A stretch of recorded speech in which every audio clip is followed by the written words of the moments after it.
태초에 하나님이 천지를 창조하시니라. 우리 지난주에 말씀을 봤어요.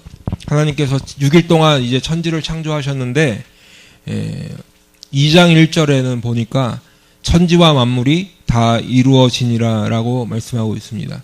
하나님께서 천지를 창조하셨을 뿐만 아니라 이제 그 피조물들 안에 질서와 정렬을 두셨다, 이 말씀이라고 제가 말씀드렸죠. 그래서 지난 주일과 또 금요일 날 기도회를 통해서 말씀을 나눴습니다. 그리고 이제 하나님이 그 창조하시며 만드시던 모든 일을 마치시고 그날에 안식하셨다. 그래서 안식에 대한 말씀은 오늘은 더 드리지 않고 금요일 날 설교를 한번 더 들어보시길 바라요. 오늘 본문은 4절에서 이제 시작합니다. 이것이 천지가 창조될 때에 하늘과 땅의 내력이다라는 말씀으로 시작하고 있어요. 어떤 사람들은 이렇게 얘기합니다. 창세기 1장의 창조와 이제 지금 2장에 나오는 이 천지가 창조될 때 하늘과 땅의 내력이다라는 창조가 다른 창조다, 그렇게 얘기하는 사람들이 있어요. 이거는 전혀 근거 없는 주장입니다. 창세기 1장이 하나님이 천지를 창조하실 때 6일 동안의 이 시간적 순서를 중점을 두고 기록을 한다면 이제 2장에 나오는 오늘 본문의 말씀이 2장 4절로부터 시작되는 이 말씀은 하나님께서 인간을 창조하시는 일, 여호와 하나님께서 피조물인 인간을 다스리는 일에, 창조하시고 다스리는 일에 더 초점을 맞추고 있다, 이렇게 보시면 되겠습니다. 이것이 천지가 창조될 때에 하늘과 땅의 내력이다는 이 말씀은 하나님께서 창조하실 때 일어난 일들에 대한 기록이다라는 것이에요. 그리고 여호와 하나님이 땅과 하늘을 만드시던 날에라고 오늘 본문에 기록되어 있는데, 이것은 창세기 1장 1절에서 우리가 봤죠? 태초에 하나님이 천지를 창조하시던 그 날을 말씀하시는 거예요. 그리고 오늘 본문의 5절 6절에 보면 여호와 하나님이 땅에 비를 내리지 아니하셨고 땅을 갈 사람도 없었으므로 들에는 초목이 아직 없었고 밭에는 채소가 나지 아니하였으며 안개만 땅에서 올라와 온 지면을 적셨더라라는 이 말씀은 우리가 1장 2절에서 보았던 말씀, 땅이 혼돈하고 공허하며 흑암이 깊음 위에 있고 하나님의 영은 수면 위에 운행하시니라라는 이 말씀과 병행을 이룬다고 볼 수 있죠. 비교해 볼 수 있는 그런 말씀입니다. 그러니까 오늘 본문에 이 지금 읽어드린 5절 6절의 이 말씀이 그때는 아직 땅에 경작할 사람도 없었다는 거예요. 그렇죠? 하나님이 아직 인간을 창조하시기 전에 아직 땅을 경작할 사람이 없었던 때에, 그리고 그뿐만 아니라 초목이 아직 없던 그때에, 그리고 안개만 올라와서 온 지면을 적시던 그때에 하나님은 사람을 지으신다는 거예요. 땅이 하나님의 축복 아래에서 아직 번성하기 전에 하나님께서는 하나님의 창조의 하이라이트라고 할 수 있는 인간을 만드시는 것에 초점을 두고 말씀을 주시고 계시다라는 거예요. 여기서 우리가 한 가지 살펴보기 원하는 것은 이 모든 것을 누가 하셨다고 그랬어요? 여호와 하나님. 여호와 하나님, 그렇죠? 여호와 하나님께서 만드신다라는 거예요. 우리가 1장에서도 살펴봤지만 창조의 주체는, 창조는 누가 하시는 거예요? 하나님.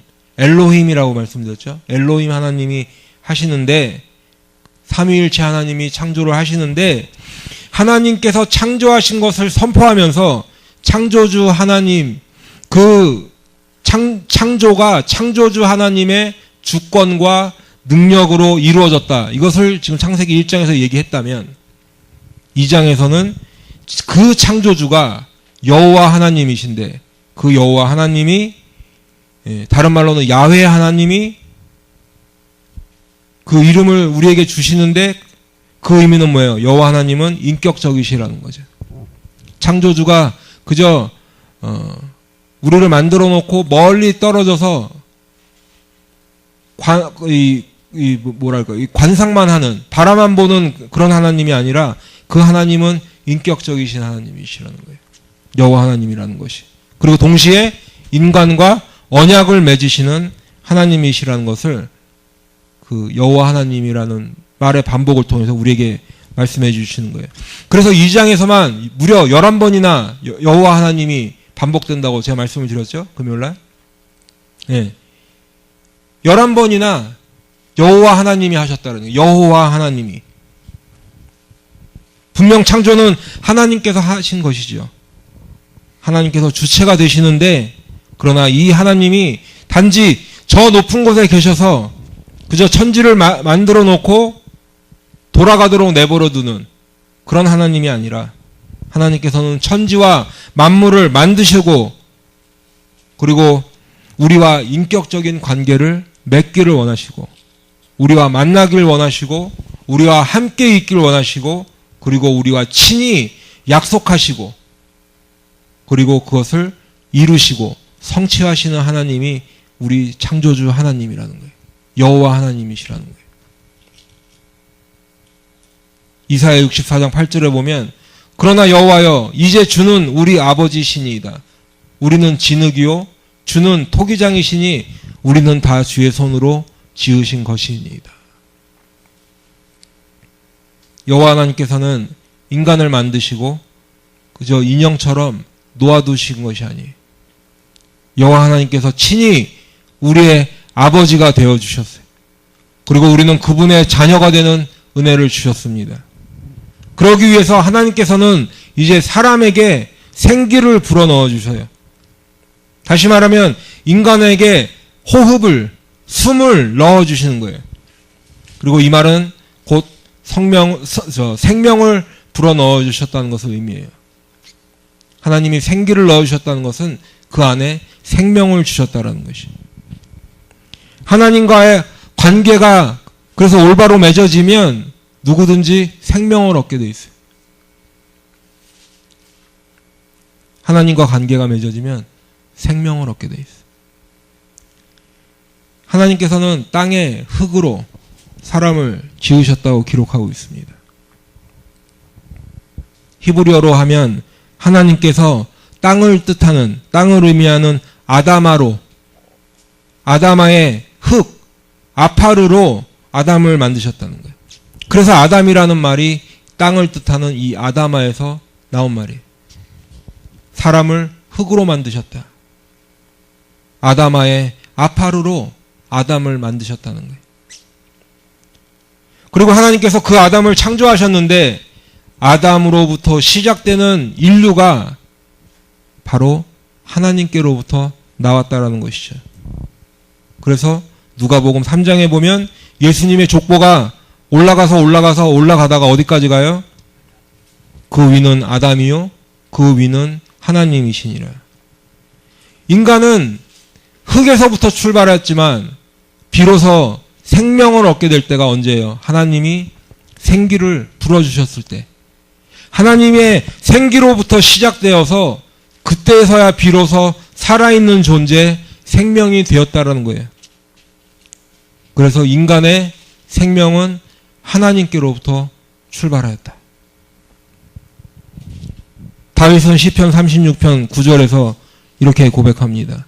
생명의 원천이 주께 있사오니. 사도행전 17장 24절에서는 우주와 그 가운데 있는 만물을 지으신 하나님께서는 만민에게 생명과 호흡과 만물을 친히 주시는 이심이라. 여러분의 호흡이, 여러분의 생명이 사실은 하나님이 주셨다라는 거예요. 여호와 하나님께서 생기를 그 코에 불어넣어 주시니 사람이 생명이 된지라. 비로소 살아있는 존재가 되었다라는 거예요. 그리고 바로 이 땅의 흙, 아다마가 하나님이 생기를 불어넣어 주셨을 때 살아있는 존재인 아담이 되는 것이에요. 그런데 그 아담은 자기 자신을 만드시고 그 코에 생기를 불어넣어 주셔서 생명이 되게 하신 그 하나님을 따르지 않고 어떻게 했어요? 범죄하게 됐죠. 이제 우리가 다음 주에 살펴보겠지만.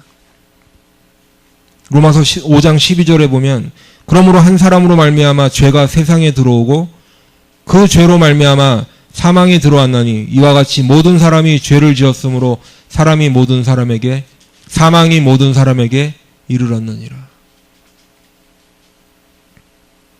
아담으로 말미암아서 하나님이 그 코에 생기를 불어넣어 주셔서 생명이 되게 하셨지만 아담은 하나님께 범죄하고 그 범죄 때문에 사망이 모든 사람에게 들어왔다라는 거예요. 그래서 하나님께서는 어떻게 하셨어요? 예수님을 이 땅에 보내시는 거예요. 그래서 예수를 통해서 우리에게 다시금 생명을 주시겠다고 약속해 주시는 거예요.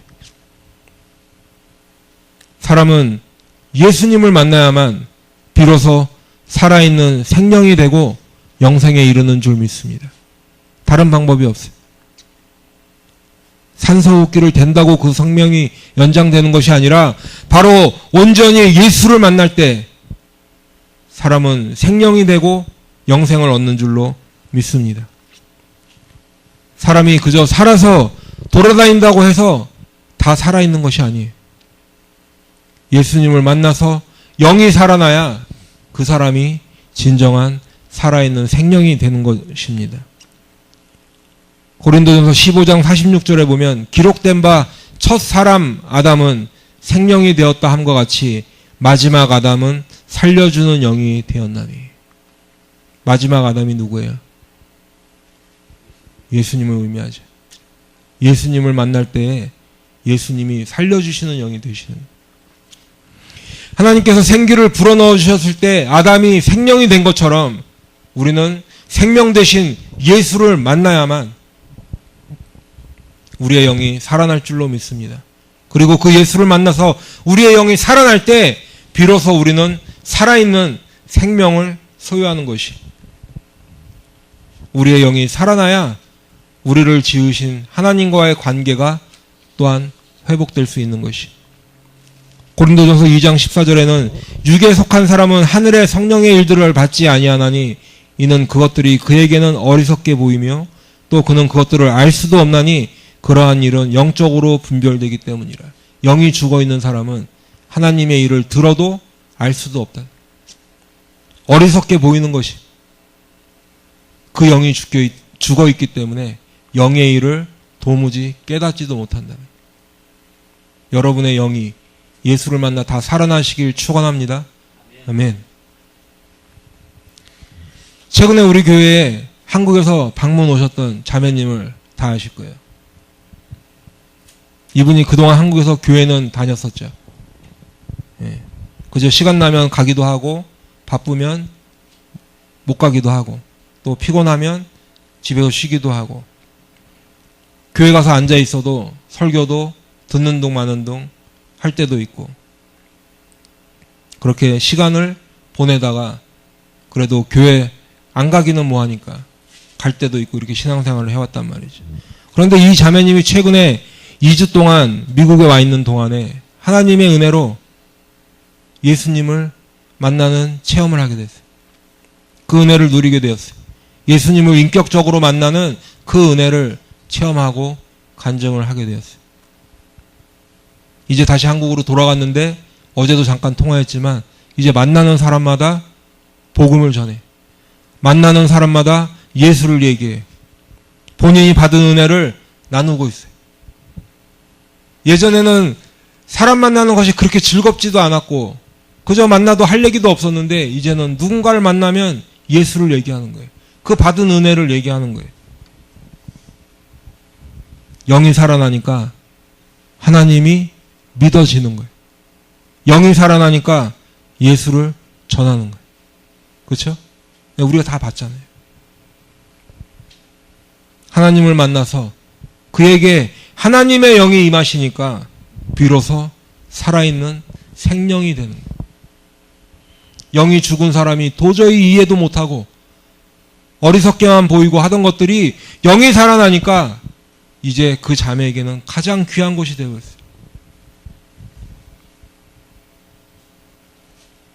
요한복음 3장 15절에 이는 그를 믿는 자마다 영생을 얻게 하려 하시며 예수를 믿어야 영생을 소유하는 줄로 믿습니다. 예수를 만나야 비로소 생명이 살아나는 줄로 믿습니다.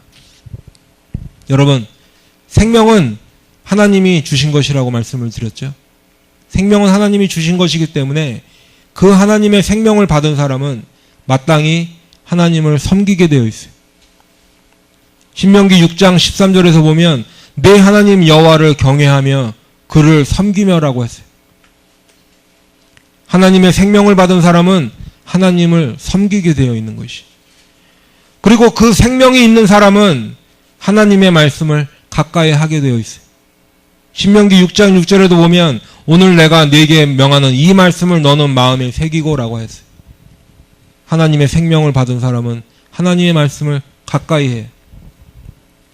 신명기 8장 3절에는 사람이 떡으로만 사는 것이 아니요 여호와의 입에서 나오는 모든 말씀으로 사는 줄을 네가 알게 하려 하심이니라. 예수 믿기 전에는, 예수의 생명이 있기 전에는 떡이 있어야 내가 살 수 있다라고 굳건히 믿고 그 떡을 얻기 위해서 살았다면 예수를 만나 하나님을 만나 생명을 얻고 나니까 떡이 나를 살리는 것이 아니라 하나님의 말씀이 나를 살리는 것이라고나 깨닫게 된다는 거예요. 뿐만 아니라 하나님의 생명을 받은 사람들은 하나님의 뜻에 순종하게 되어 있어요. 레위기 18장 5절에 보면 너희는 내 규례와 법도를 지키라. 사람이 이를 행하면 그로 말미암아 살리라. 나는 여호와이니라. 또한 하나님의 생명을 받은 사람들은 하나님의 뜻을 행하는 것을 기쁨으로 알고 살아요. 마태복음 7장 21절에 보면 내 아버지의 뜻대로 행하는 자라야 하늘나라에 들어갈 수 있다고 예수님이 경고하고 계세요. 내 아버지의 뜻대로 행하는 자, 내 아버지의 뜻을 많이 알고 있는 자, 내 아버지의 뜻을 외우고 있는 자가 아니라 내 아버지의 뜻대로 행하는 자, 그런 사람이 천국에 들어간다고 예수님이 말씀하고 계신 거예요. 하나님의 생명을 받은 사람들은 하나님을 섬겨요. 하나님의 생명을 받은 사람은 하나님의 말씀을 가까이 하고 하나님의 뜻에 순종하고 그분의 뜻을 행할 것이에요. 그리고 그 생명 안에서 살아갈 때 예수가 주시는 영원한 생명을 우리는 소유할 수 있는 것이. 하나님께서는 에덴이라는 곳에 동산을 창설하셨습니다. 그 에덴은 하나님의 완벽한 창조의 장소예요. 풍성함이 넘치는 장소예요. 아담이 지내기에 아주 적당하고 알맞은 장소였어요. 여호와 하나님께서는 그 땅에 보기에 아름답고 먹기에 좋은 나무들을 자라게 하셨어요. 그리고 그 에덴으로부터 강이 흘러나와서 동산을 적시는 풍요한 땅이었어요. 그 동산에서부터 4강이 흘러나왔는데 그 강 주위에는 각종 보석이나 금이 풍성한 풍요를 베풀어 주셨어요. 아담은 그곳에서 경작도 했다고 기록되어 있지만 그다지 많은 노력하지 않아도, 그다지 많은 수고를 하지 않아도 땅은 풍족한 열매를 내고 풍성한 소출을 냈어요. 많은 열매를 얻을 수 있은 곳이 에덴 동산이에요. 뿐만 아니라 하나님과 함께 지낼 수 있는 곳이었어요. 에덴 동산에서 하나님의 베푸심으로 모든 것이 풍요로운 낙원이었어요. 그리고 하나님께서는 그 에덴에 생명나무와 선악을 알게 하는 나무도 두셨어요. 그리고 하나님이 명령하십니다. 여호와 하나님이 그 사람에게 명하여 이르시되 동산 각종 나무와 열매를 내가 임으로 먹되 선악을 알게 하는 나무의 열매는 먹지 말라. 내가 먹는 날에는 반드시 죽으리라 하시니라. 하나님이 명하셨다. 하나님과 관계가 맺어지면 두 번째로 받을 수 있는 것이 있는데 그 두 번째는 하나님의 말씀이에요. 하나님의 명령을 받을 수 있어요. 하나님과 관계가 맺어진 사람에게 하나님이 말씀을 주시고 하나님과 관계가 맺어진 사람에게 명령을 하신다는 거예요. 다시 한번 말씀드리지만 하나님은 창조주 하나님이세요. 그렇죠? 우리는 뭐예요? 우리는 그 창조주 하나님께서 만드신 피조물이에요. 이 관계를 반드시 기억하셔야 돼요. 창조주와 피조물. 그리고 하나님의 말씀과 하나님의 명령이 우리에게 주어졌다는 것은 우리가 하나님과의 관계가 형성되었다는 의미인데, 여러분 한번 생각해 보세요. 군대의 지휘관이 누구에게 명령합니까? 다른 부대에게 명령하는 거 봤어요? 아니에요. 군대의 지휘관은 자신의 부대에게 명령합니다. 군대가 장관이 적군에게 가서 나를 따르라 하지 않죠. 나를 따르라 하는 명령은 자신의 부대에게 하는 거예요. 장군은 자신의 부대원들에게 명령을 내리고 그 부대원들은 그 명령을, 장군의 명령을 신실하게 지키려고 해요. 신실하게 지키는 정도가 아니라 그 명령을 완수할 때 비로소 자신의 군인으로서의 정체성을 느끼고 군인으로서의 명예라고 생각하고 그 명령을 온전히 지켰을 때 자신의 임무를 완수했다라고 자랑스럽게 얘기하는 것이 군인이에요. 그 장군과 병사의 관계가 성립이 되는 거예요. 뭘로요? 명령으로요.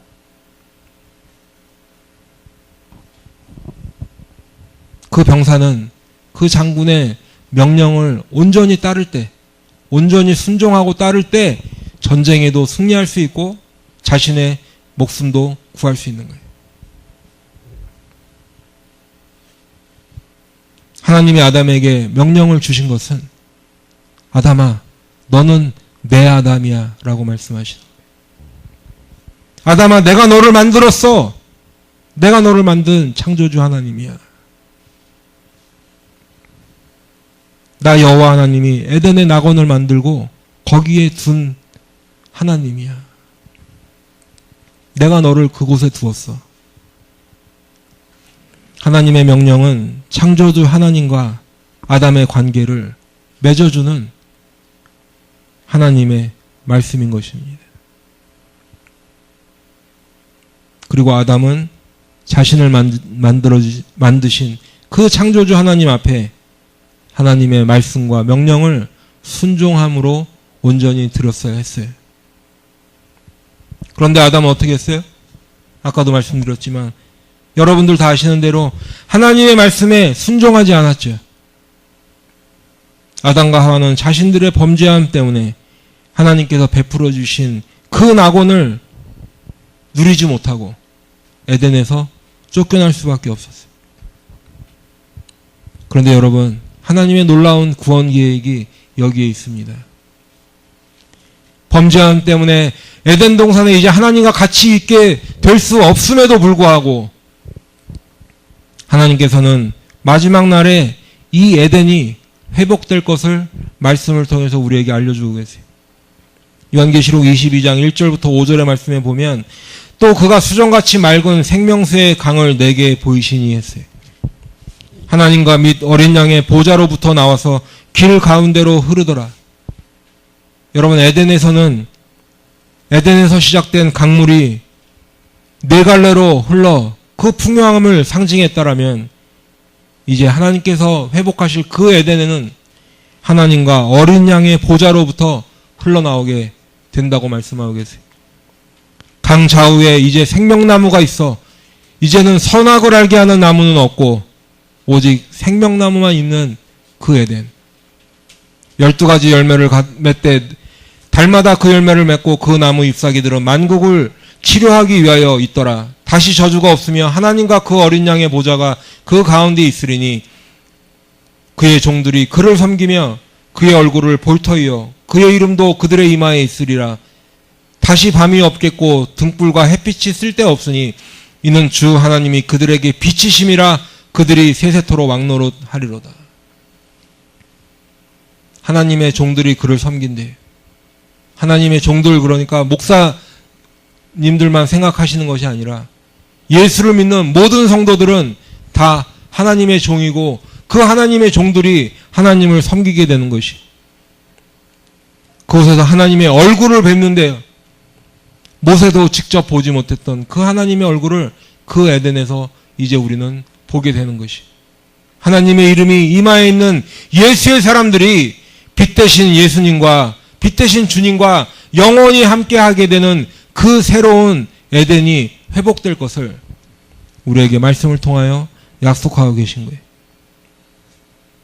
하나님은 낙원의 회복을 약속하고 계시고 우리는 그 약속을 믿고 순종함으로 나아가는 것이, 그리고 이제 하나님의 말씀을 통해 시작된 말씀을 통해서 우리가 시작을 알게 되었고, 그리고 하나님의 말씀을 통해서 끝을 알게 되었어요.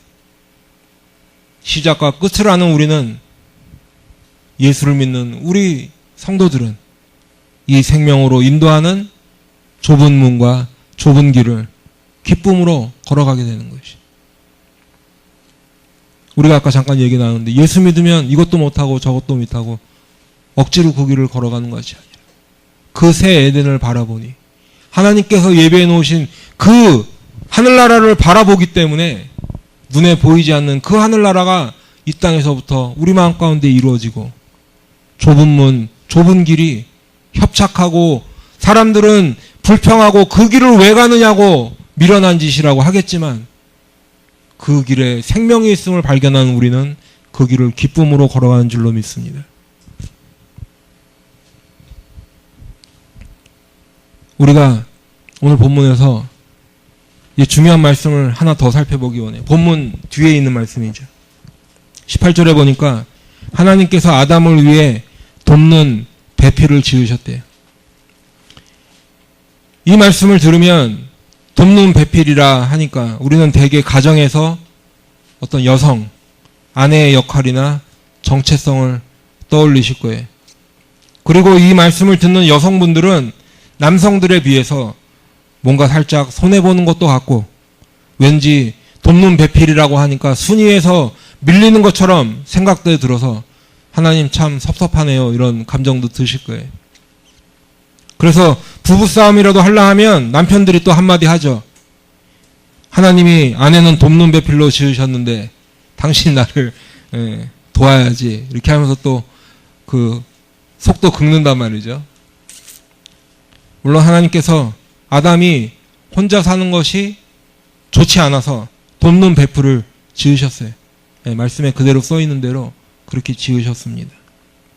그런데 이 말씀이 이렇게 단순히 여성을 지으시게 된 경위를 설명하려는 말씀인지,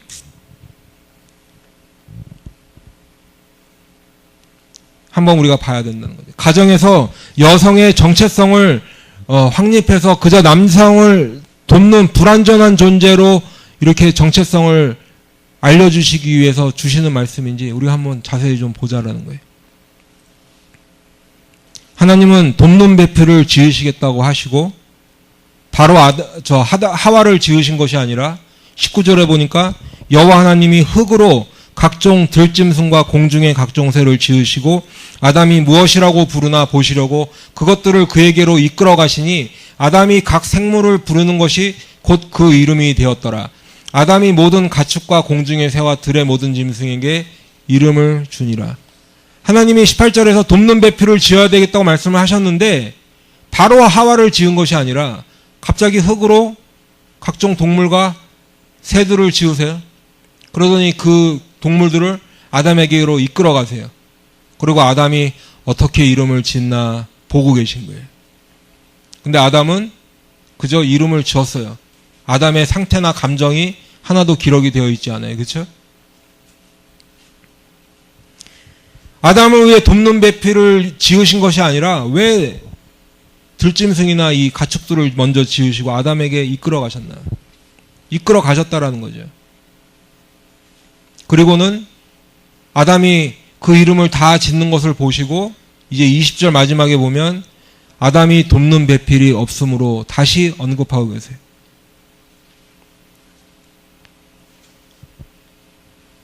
아담이 돕는 배필이 없으므로 다시 말씀하신 후에 하나님은 아담을 잠들게 하셨어요.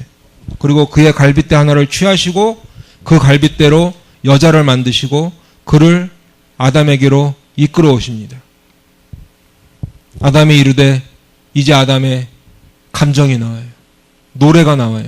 아담이 이르되 이는 내 뼈 중에 뼈요 살 중에 살이라 이것을 남자에게서 취하였은즉 여자라 부르리라. 하나님이 아담을 위해 지으신 돕는 배필이 이제 비로소 아담과 함께하고 있어요. 이러므로 남자가 부모를 떠나 그의 아내와 합하여 둘이 한 몸을 이룰지로다. 아담과 하와가 한 몸이 되었다라는 것이죠. 하나님이 아담을 위해 지으신 이 돕는 배필이 이제 아담과 한 몸이 되었어요. 그런데 사도 바울은 창세기의 이 말씀을 비밀이라고 말하면서 에베소서 5장에서 이렇게 기록하고 있어요. 이러므로 남자가 부모를 떠나 그의 아내와 합하여 둘이 한 몸을 이룰지로다라는 이 창세기 2장에 있는 이 말씀을 에베소서 5장에서 인용하면서 이렇게 말씀하고 있습니다. 그러므로 사람이 부모를 떠나 그의 아내와 합하여 그 둘이 한 육체가 될지니, 조금 전에 읽었던 말씀이죠. 될지니 이 비밀이 크도다. 나는 그리스도와 교회에 대하여 말하노라. 예, 여러분, 분명히 하나님께서는 아담과 하와를 만드심으로 우리 사회의 가장 기초단이라고 할 수 있는 가정을 만드신 것이 맞아요. 그런데 사도 바울은 이 말씀이 여기서 끝이 아니라 더 큰 의미가 있다고 에베소서에서 기록하고 있어요. 아니, 더 큰 의미 정도가 아니라 이것이 비밀이고 이 비밀이 크다라고 기록하고 있어요. 나는 그리스도와 교회에 대하여 말하노라.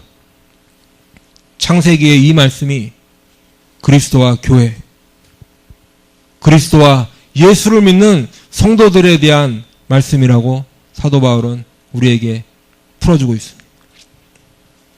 그런데 여러분, 그러고 보니까 이 돕는 배필이라는 단어, 창세기에서 기록한 돕는 배필이라는 이 단어를 히브리어로는 에제르 네게드라고 하는데, 이 에제르 네게드라는 단어의 의미는 알맞은 조력자, 알맞은 돕는 자, 이렇게 의미가 있어요. 그러니까 돕는 배필이라는 것과 약간의 조금 뭐랄까 의미적인 차이가 좀 있을 수도 있고 거의 비슷하죠. 그래도 알맞은 조력자라는 거예요. 딱 맞는 돕는 사람이라는 거예요.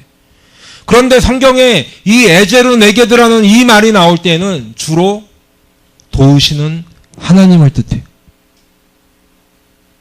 도우시는 하나님. 여러분, 여성분들 아까 우선순위에 밀리는 것처럼 너무 이렇게 섭섭해 하실 거 없어요? 이 단어가 하나님께 쓰인대요. 신약에서는 보혜사 성령님으로 번역되었어요. 보혜사, 우리를 도우시는 분. 요한복음 14장 16절에 이렇게 기록되어 있죠. 내가 아버지께 구하겠으니 그가 또 다른 보혜사를 너에게 주사 영원토록 너희와 함께 있게 하리니. 또 다른 보혜사라고 그랬으니까 예수님도 우리의 도움을 주시는 분이라는 거예요. 성령님도 우리의 보혜사가 되시지만 예수님도 보혜사라는 의미죠. 그래서 이 에제르 네게드라는 우리에게 도움을 주시는 하나님이라는 이 의미가 신약에서만 뿐만 아니라 구약에서도 무려 17번이나 하나님을 가리킬 때 사용되었어요. 제가 한 가지 예를 들어서 한 가지만 말씀을 드리면 시편 20편 2절에는 성소에서 너를 도와주시고 라는 이 도움을 주신다고 하는 단어가 에제르 네게드라는 이 단어예요.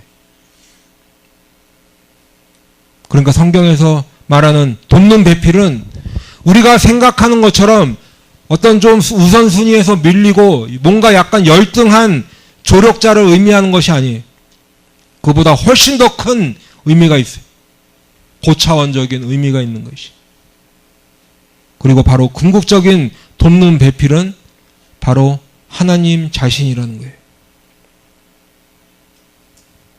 여러분, 하나님이 돕는 배필을 말씀하시고 그 들판의 짐승과 각종 새를 아담에게 이끌어 가셨다고 그랬죠. 당연히 그 들판의 짐승이나 새들은 인간에게 완전한 돕는 배필이 될 수 없어요. 그래서 하나님께서는 아담의 갈빗대로 하와를 만들어 주셨어요. 그런데 아담의 갈빗대로 만들어진 하와도 진정한 의미에서 완전한 돕는 배필은 될 수 없는 거예요. 물론 아담은 그 하와를 보고 내 뼈 중에 뼈요 살 중에 살이라라고 노래했어요. 기뻐했어요. 그러나 궁극적인 완전한 돕는 배필은 완벽하게 우리를 도우시는 분은 오직 주님밖에 없다라는 거예요. 그렇기 때문에 우리는 가정에서 부부 사이에 당신이 내 돕는 배필이라고 서로 내가 더 앞서거니 뒤서거니 경쟁을 하는 것이 아니라 가정에서 부부 사이에 그 돕는 배필을 도우시는 분은 주님이시라는 것을 어떻게 해야 돼요? 연습해 보는 거예요. 연습. 우리가 아이들이 부모님의 이 내리사랑, 조건 없는 사랑을 통해서 하나님이 우리에게 사랑하시는 그 조건 없는 사랑을 배울 수 있는 것처럼 부부간에 돕는 배필이 서로 되어주는 거예요. 그래서 진정한 우리를 돕는 배필, 진정한 우리를 돕는 분은 하나님이시다. 그 보혜사가 우리 하나님이시다는 걸 깨달으라는 거예요.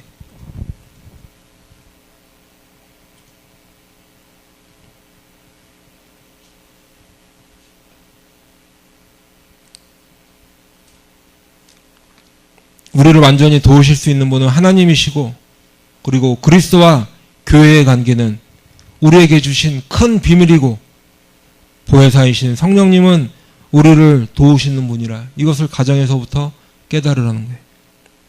이와 같이 성령도 우리의 연약함을 도우시나니 우리는 마땅히 기도할 바를 알지 못하나 오직 성령이 말할 수 없는 탄식으로 우리를 위하여 친히 간구하시느니라. 마음을 살피시는 이가 성령의 생각을 아시나니 이는 성령이 하나님의 뜻대로 성도를 위하여 간구하심이니라. 로마서 8장 26절부터 말씀. 네, 여러분 오해는 하지 마세요. 저는 지금 하나님께서 아담과 하와를 통해서 만드신 그 가정의 귀함이나 가치나 아니면 원리를 제한하려는 거 아니에요. 다만 하나님께서 아담과 하와를 통해서 베풀어 주신 그 돕는 배필의 원리가 더 풍성한 의미가 있다는 것을 말씀드리려고 하는 거예요. 하나님께서는 남자와 여자를 하나님의 형상대로 창조하시고 그리고 하나님과 함께 할 수 있는 영적인 능력을 주셨어요. 그리고 둘이 서로 사랑하고 협력하고 도움으로 하나님을 섬기고 그분의 명령을 지키고 그래서 하나님의 창조의 풍성함을 누리며 살아가도록 만들어주셨다라는 거예요. 그리고 더 나아가서 사람은 궁극적으로 그리스도와 한 몸이 되는 그 은혜를 받아야 된다는 거예요. 그리스도와 한 몸이 되는 그 은혜. 그래서 예수님은 마태복음에서 이렇게 얘기하셨어요. 그런즉 이제 둘이 아니요 한 몸이니 그러므로 하나님이 짝지어 주신 것을 사람이 나누지 못할지니라.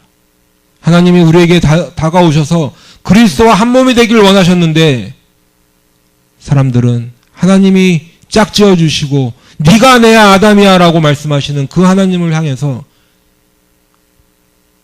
배반의 깃발을 드는 거예요. 불순종의 범죄를 저지르는 거예요. 하나님과 하나님이 짝지어 주신 그 관계를 사람이 나누려 하는 거예요. 부부간의 관계에서만 허용되는 것이 아니라 하나님과의 관계도 하나님과의 이별도 전혀 사람들은 두려워하지 않고 하나님께 이별을 고한다라는 것이죠.